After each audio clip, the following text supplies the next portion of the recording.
It's now Mr. Clay's turn. Thank you, Mr. Chairman. Thank you, Ms. Doan, for being here. Ms. Doan, prior to your May 31st, 2006 start as administrator of GSA, you were in private sector, correct? I was retired, actually. You were retired, and then prior to that, how long did you support and work for President Bush's election and re-election? How far does that go back? I've been a Republican for decades. So since 2000, you worked on behalf of President Bush's election? Actually, initially, it was Elizabeth Dole. As a woman, you have to support another woman running for office. Sure, sure. And is it possible that once you got to GSA, you perhaps did not come out of the campaign mode, but still thought you were campaigning as far as helping Republican congressional candidates, helping the Republican Party look good? Absolutely not, Congressman Clay. I mean, is it at all possible? No, this is that a leading you perhaps, question, and the answer to that is no. Okay, that's no, all I wanted was the question. Now, let me ask you, in your opening statement, you say that you have that you have pursued helping increasing opportunities for small minority women and disadvantaged business and enterprise. Can you give me some examples of how you have helped minority-owned businesses and disadvantaged business with GSA? The largest contract that GSA has awarded internally for IT infrastructure support has gone to a service-disabled veteran company that is also an 8A company.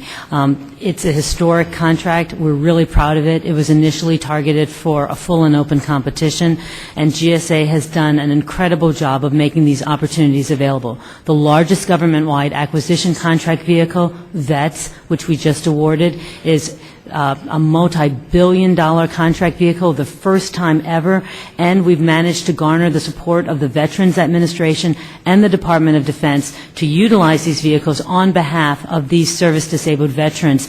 These are achievements of which I am enormously proud. The 30-day schedule challenge, which is making the opportunities for the schedules available to more small and minority businesses, collapsing the time it takes them to get an award so they can offer those goods and services to the federal government sooner is the biggest help we can give. Response. Let me go on to another question there. In your written testimony for today's hearing, you argue that you never intended to suggest that any GSA employee was lying to the Office of Special Counsel. Here's what you said, and I quote, "I have never accused nor intended to accuse anyone of maliciously trying to mislead or lie to the Office of Special Counsel or Congress. Characterizations of that sort are simply not true. But when you look at what you actually said about your GSA colleagues, the only reasonable conclusion anyone could draw from your statements is that you were implying that these GSA officials were not telling the truth." Let's just go right to the transcript.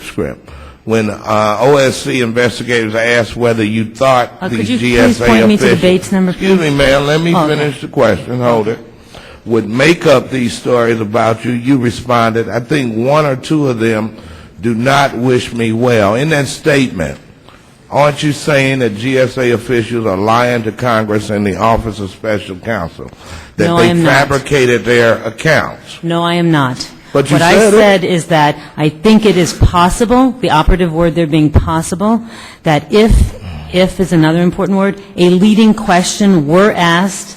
These are all supposed. These are all subjective supposes. Yes, this is a direct quote from the transcript. They don't wish you well, so therefore they are not telling the truth, right? No, that is not. No, that's what you said. No, I did not say that. If you go to Bates number, I'm sorry. If you go to Bates number 385, please. I got it right here. The quote, there is nothing in there. It says, "I think it is possible that if a leading question were asked, yes, I think one or two of them do not wish me well, period, end of statement." Okay, there is nothing about mistruth. There is nothing about... I have a limited amount of time. Let me go on, okay? Later in your interview. You want to get to the truth, I thought.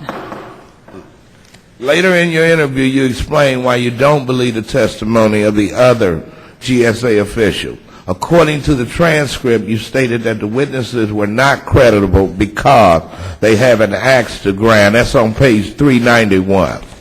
They have an axe to grind, so therefore they are not telling the truth. That's what you meant, isn't it? No, that is not what I meant. Well, what We're did you still mean? in the period of conjecture. Subjection. No, what did you mean then? Conjecture. If you look at the context in which it was asked, after the first, 5 hours of the second day, so that puts us somewhere around 8 hours into the interview process, they said, now, is there anything else that we can think of, that you can think of, that could possibly, cause this confusion, this and the other? And then we talked about the fact that the information was in the press. We talked about the fact that they had been asked leading questions, the fact that they had been interviewed in advance, and in fact, we tried to find out, had they been interviewed by the committee before being interviewed by the Office of Special Counsel, which sadly, it appears it is possible they had been. All of these, we were talking about it in the context of, could this have influenced the outcome? This was one of several different and fairly lengthy discussions during an hour of what could you suppose could have made this happen? That's the context in which it happened. Gentlemen's time has expired. Do you want an additional minute? Yes, sir. I'll yield you another minute. Which you also stated that during the investigation that they had poor to totally inferior performance. They are totally inferior, so therefore they are not telling the truth. Is that No, right? this was something totally different.